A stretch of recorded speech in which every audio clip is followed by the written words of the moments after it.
Six TV నా పేరు Shalini. Bulletin update చూద్దాం. ఇటీవల కాలంలో వైసీపీ పార్టీకి వరుస షాక్లు తగులుతున్నాయి. ఈ మేరకు వైసీపీ కీలక నేతలు నేడు జనసేన పార్టీలో చేరనున్నారు. జనసేన అధినేత డిప్యూటీ సీఎం పవన్ కళ్యాణ్ సమక్షంలో మాజీ మంత్రి బాలినేని శ్రీనివాసరెడ్డి, సామినేని ఉదయ్ భానుతో పాటు మరికొంతమంది జనసేనలో చేరనున్నారు.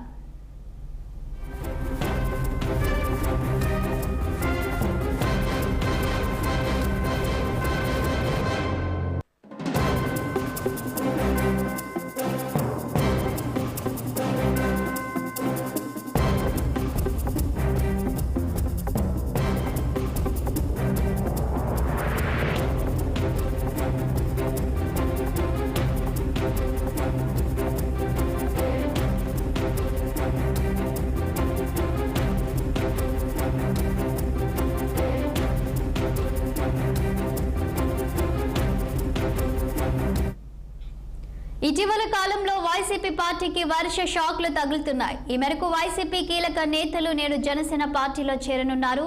జనసేన అధినేత డిప్యూటీ సీఎం పవన్ కళ్యాణ్ సమక్షంలో మాజీ మంత్రి బాలినేని శ్రీనివాసరెడ్డి, సామినేని ఉదయ్ భానుతో పాటు మరికొంతమంది జనసేనలో చేరనున్నారు. ఇక దీనిపై మరింత సమాచారం మా గుంటూరు ప్రతినిధి పవన్ అందిస్తారు. గుడ్ మార్నింగ్ పవన్, చెప్పండి. వైసీపీకి అయితే షాక్ తగిలిందని అనుకోవచ్చా? కీలక నేతలు వైసీపీలో నుంచి జనసేనలోకి చేరుతున్నట్టుగా వార్తలు వస్తున్నాయి. దీనికి సంబంధించి మీ వద్దున్న సమాచారం ఏంటి?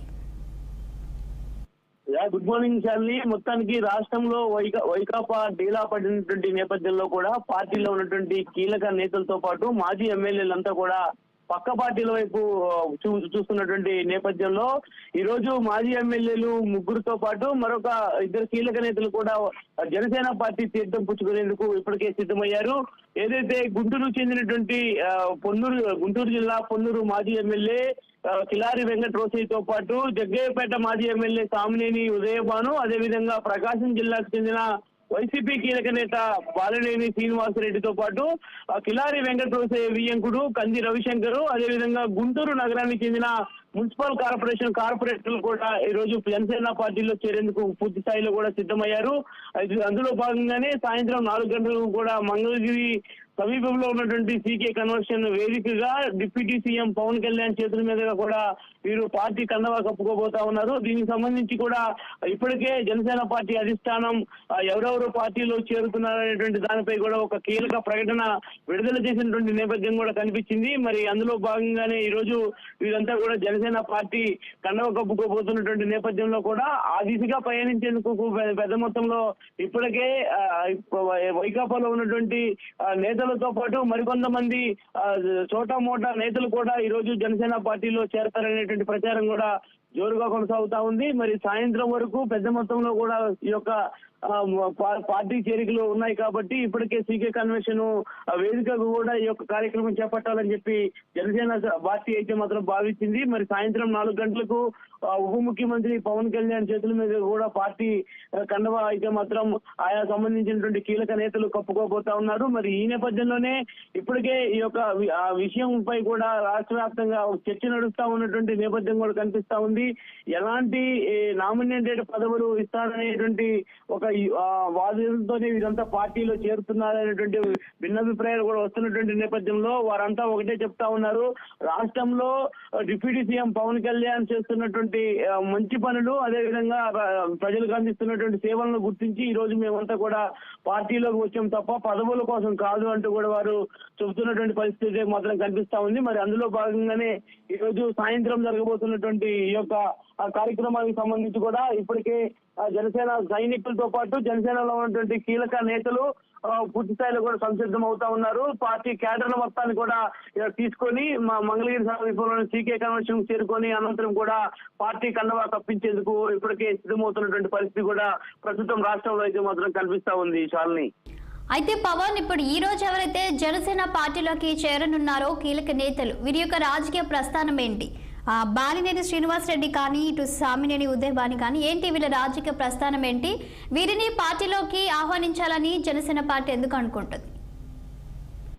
ఖచ్చితంగా కూడా అంటే గతంలో వీరంతా కూడా మాజీ ఎమ్మెల్యేలుగా ఉన్నారు. అంతేకాకుండా వైసీపీ అధినేత మాజీ ముఖ్యమంత్రి జగన్మోహన్ రెడ్డి అత్యంత సన్నిహితులుగా కూడా బాలినేని శ్రీనివాసరెడ్డి, ఆయనతో పాటు సామినేని ఉదయ్ భాను కూడా ఉన్నారు. మరి అదే విధంగా ఈ మధ్య కాలంలో వైకాపాలో సీనియర్ నేతగా ఉన్నటువంటి ఉమ్మారెడ్డి వెంకటేశ్వర్లు సొంత అల్లుడు కిలారి వెంకటరోసయ్య ప్రస్తుతం గతంలో ఆయన 2009 ఎన్నికల్లో పొన్నూరు నియోజకవర్గానికి చెందినటువంటి ఎమ్మెల్యేగా గెలుపొందడం జరిగింది. మరి అందులో భాగంగానే కాపుకు సంబంధించినటువంటి సీనియర్ నేతలు కాబట్టి వీరంతా కాపు సామాజిక వర్గానికి చెందినటువంటి నేతలు కావడంతో వారందరూ టీడీపీలో చేరేందుకు ఇప్పటికే మొగ్గు చూపలేదు. మరి అందులో భాగంగా గత 2 నెలలుగా కూడా జనసేనలో చేరేందుకు పూర్తి స్థాయిలో విధాలుగా కూడా అన్ని విధాలుగా ప్రయత్నాలు అయితే మాత్రం ముమ్మరం చేసినటువంటి పరిస్థితి కనిపించింది. దాదాపుగా 2 సార్లు డిప్యూటీ సీఎం పవన్ కళ్యాణ్ కలిసేందుకు అవకాశం లేకపోయినప్పటికీ కూడా పార్టీలో ఉన్నటువంటి కీలక నేతలతో వారంతా కూడా సంప్రదింపులు జరపడం, మరి అనంతరం 2 వారాల క్రితం కూడా ఒక్కొక్కరిగా డిప్యూటీ సీఎం పవన్ కళ్యాణ్ తో భేటీ అయ్యి కీలక అంశాలు చర్చించి పార్టీలో చేరుతున్నామనేటువంటి ఒక నిర్ణయాన్ని కూడా ప్రకటించడం జరిగింది. మరి అందులో భాగంగానే ఈ యొక్క కీలక నేతలు అంటే వైసీపీలో గతంలో వీరంతా కూడా చాలా జగన్మోహన్ రెడ్డి వెంట నడవడమే కాకుండా పలు కీలక విషయాల్లో కూడా వీరంతా పాలు పంచుకున్నటువంటి పరిస్థితి కూడా కనిపించింది. మరి అలాంటి నేతలు ఈ రోజు వారి యొక్క రాజకీయ ఉనికి కోసమైనా అనుకోవచ్చు, లేదంటే ప్రస్తుతం ఉన్నటువంటి పాలన సుభిక్షమైనటువంటి పాలనని చూసి వారంతా కూడా పార్టీలోకి వస్తా ఉండడం కావచ్చు. ఈ 2 అంశాలపై కూడా ప్రధానంగా ఈ రోజు పార్టీలోకి చేరేందుకు మేమంతా కూడా ముందుకు వస్తున్నామండి అయితే మాత్రం వారు చెప్తా ఉన్నారు. మరి చెప్తున్నటువంటి నేపథ్యంలోనే ఇదంతా కూడా పార్టీలో చేరేందుకు అయితే మాత్రం లైన్ క్లియర్ చేసుకున్నటువంటి పరిస్థితి కూడా కనిపించింది. మొత్తానికి ఈ రోజు సాయంత్రం అయితే మాత్రం డిప్యూటీ సీఎం పవన్ కళ్యాణ్ చేతుల మీదుగా కూడా పార్టీ కండువా అయితే మాత్రం వైకాపాలో ఉన్నటువంటి బాలినేని శ్రీనివాసరెడ్డి, అదేవిధంగా పొన్నూరు నియోజకవర్గానికి చెందినటువంటి ఎమ్మెల్యే కిలారి రోసయ్యతో పాటు సామినేని ఉదయభాను ఇంకా మరికొంతమంది కీలక నేతలు కూడా పార్టీలో చేరేటువంటి అవకాశం అయితే ఖచ్చితంగా కనిపిస్తా ఉంది. చాలని పవన్ ఇక్కడ చూసినట్లయితే అధికారం కోల్పోగానే ఇక ఆ పార్టీలో ఉన్నటువంటి నేతలు కూడా అధికారం వచ్చిన పార్టీ వైపు మొగ్గు చూపుతా ఉంటారు. దీనికి కారణం ఏంటి? రాజకీయంలో ఇక్కడ చూసినట్లయితే వాళ్ళు ఎందుకు వేరే పార్టీ అధికారంలో ఉన్న పార్టీకి వెళ్ళాలి అనుకుంటారు? దీన్ని ఎలా చూడొచ్చు అంటారు? అంటే సొంత స్వలాభం కోసం వెళ్తూ ఉంటారా, లేకపోతే వారి నియోజకవర్గంలో అభివృద్ధి కోసం వెళ్తూ ఉంటారా? ఇక్కడ బాలినేని శ్రీనివాసరెడ్డి కూడా ఎలాంటి పదవి ఆశించకుండానే జనసేన పార్టీలోకి చేరుతున్నాను అని చెప్తున్నారు. కానీ ముందుగానే ఆయనకు ఒక కీలక పదవి అయితే ఇస్తారు అనే వార్తలు ఉన్నాయి. దీన్ని ఎలా చూడొచ్చు అంటారు? అంటే ఖచ్చితంగా కూడా ఈ రోజు వారి యొక్క రాజకీయ ఉనికిని కాపాడుకునేందుకే ఈ యొక్క మాజీ ఎమ్మెల్యేలు కీలక నేతలు కూడా ఒక్కొక్కరుగా ఇటువైపు చూస్తా ఉన్నారు. ప్రస్తుతం వైకాపా సంబంధించిన గ్రాఫ్ అంతా కూడా పడిపోతా ఉంది. రాష్ట్రంలో అధికారం కోల్పోవడమే కాకుండా ప్రజలు ఇచ్చినటువంటి తీర్పు ఏదైతే 11 సీట్లకు పరిమితం చేసినటువంటి నేపథ్యం కూడా కనిపించింది. మరి ఈ నేపథ్యంలోనే వారంతా కూడా ఇప్పటి వరకు ఎమ్మెల్యేలుగా కొనసాగారు. అంతేకాకుండా కీలక నేతలుగా కూడా వ్యవహరించి నియోజకవర్గాల్లో మంచి పట్టు సాధించినటువంటి నేతలుగా గుర్తింపు పొందారు. కాబట్టి మరి వారి యొక్క రాజకీయ ఉనికిని కాపాడుకోవడమే కాకుండా నియోజకవర్గంలో ప్రజలందరికీ కూడా అందుబాటులో ఉండే విధంగా ఇక ఈ యొక్క కీలక నేతలు ఒక నిర్ణయం తీసుకున్నారనేది చెప్పాలి. మరి అందులో భాగంగానే ఇప్పటికే దాదాపుగా గడిచినటువంటి ఎన్నికల తర్వాత గడిచినటువంటి రోజుల్లో కూడా వారు చేసినటువంటి ప్రయత్నాలు పూర్తి స్థాయిలో కూడా మనం చూడొచ్చు.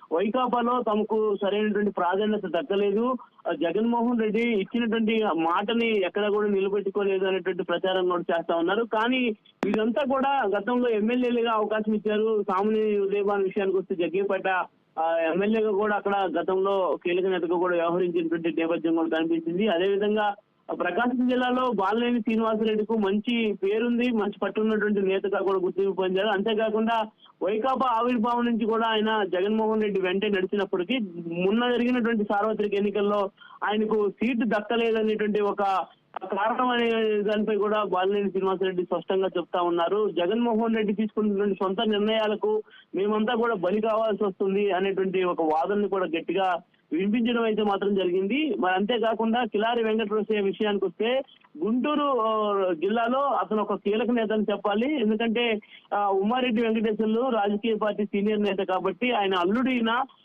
అందులో భాగంగానే గతం నుంచి కూడా చూసాం. ఏదైతే గుంటూరు పార్లమెంటు ఎంపీ అభ్యర్థిగా కూడా కిలారి రోసయ్య అయితే మాత్రం బరిలో దిగారు. అంతేకాకుండా అమెరికా నుంచి వచ్చినటువంటి పెమ్మసాని చంద్రశేఖర్, ప్రస్తుత ఎంపీగా ఉన్నటువంటి పెమ్మసాని చంద్రశేఖర్ పై కూడా ఆయన కాలు దువ్వినటువంటి పరిస్థితి కనిపించింది. అంతేకాకుండా పలుమార్లు విమర్శలు ప్రతి విమర్శలు చేసుకున్నటువంటి ఘటనలు కూడా చోటు చేసుకున్నాయి. మరి ఈ నేపథ్యంలోనే తాజాగా జరిగినటువంటి సార్వత్రిక ఎన్నికల్లో పెమ్మసాని చంద్రశేఖర్ అత్యధిక మెజార్టీతో గెలిచి కిలారి రోసయ్య ఘోరంగా ఓడిపోవడం కూడా జరిగింది. మరి ఈ నేపథ్యంలోనే ఈ కిలారి రోసయ్య ఒక నిర్ణయం అయితే మాత్రం తీసుకోవడం జరిగింది.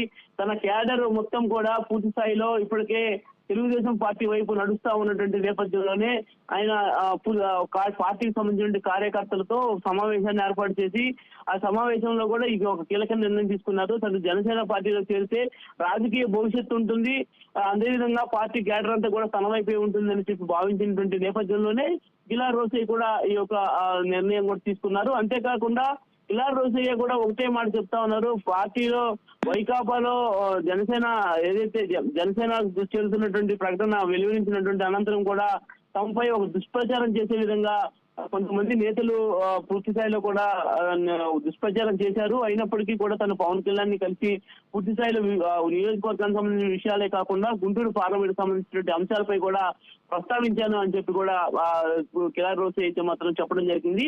అంతేకాకుండా ఇప్పటికే కూడా లైన్ క్లియర్ చేసుకున్నటువంటి అనంతరం పూర్తి స్థాయిలో పార్టీలో ఉన్నటువంటి క్యాడర్ అంటే గుంటూరు నగరపాలక సంస్థ కార్పొరేటర్లు కూడా పొన్నూరు మాజీ ఎమ్మెల్యే కిలారి రోసయ్యకు నిరంతరం టచ్ లో ఉంటారు. ఎందుకంటే ఆయన కాపు సామాజిక వర్గానికి చెందినటువంటి నేతే కాకుండా గతంలో మిర్చి యార్డ్ సంబంధించినటువంటి అధ్యక్షులుగా కూడా పనిచేసినటువంటి పరిస్థితి ఉంది. కాబట్టి మరి అందులో భాగంగా గుంటూరు నగరానికి చెందినటువంటి థ్యాంక్ యూ పవన్.